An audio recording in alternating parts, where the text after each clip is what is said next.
بسم اللہ الرحمن الرحیم۔ اللہ سے رو کر مانگنا۔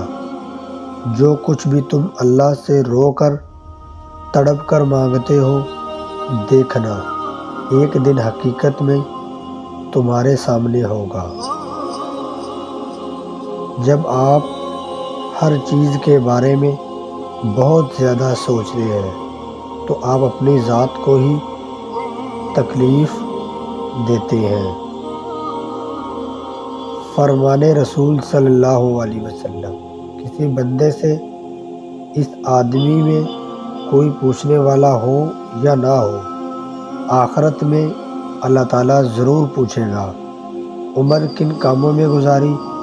تیرے اعمال علم شرعی دلیل پر مبنی تھے یا سنی سنائی باتوں پر؟ مال کہاں سے اور کیسے حاصل کیا اور کہاں خرچ کیا؟ اپنی جسمانی توانائیوں کو کہاں کھپایا؟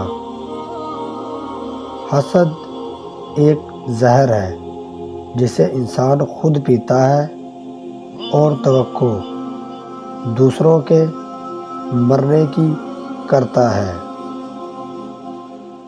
صرف دو چیزوں پر رشک کرنا اچھا ہے، ایک وہ شخص جسے اللہ نے مال دیا ہو اور وہ اس کو نیکی کے راستے میں خرچ کرتا ہو، اور دوسرا وہ شخص جسے اللہ نے دین کا علم عطا فرمایا اور وہ اس کے مطابق فیصلے کرتا ہو اور دوسروں کو علم میں سکھاتا ہو۔ گھر بڑا ہو یا چھوٹا، مٹھاس نہ ہو تو انسان کیا چوٹی بھی نہیں آتی۔ اگر مانگنے کی توفیق مل رہی ہے تو قبولیت کا شک تو بنتا ہی نہیں ہے۔ ممکن ناممکن تمہاری اپنی سوچ ہے، اللہ تو ہر چیز پر قادر ہے۔ قبولیت کا وعدہ۔ اللہ پر چھوڑے ہوئے معاملات پر اتنا پریشان نہیں ہوتے، وہ قادر ہے، وہ اپنا کام مکمل کر کے ہی رہتا ہے۔ قبولیت کا وعدہ کیا ہے تو وہ پورا بھی کرے گا۔ تم اپنے کام کرو، یعنی یقین اور اللہ کی اطاعت پر۔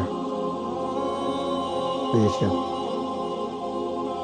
خواہش سے نہیں گرتے پھل جھولی میں، وقت کی شاخ کو میرے دوست ہلانا ہوگا۔ کچھ نہیں ہوگا اندھیروں کو برا کہنے سے، اپنے حصے کا دیا خود ہی جلانا ہوگا۔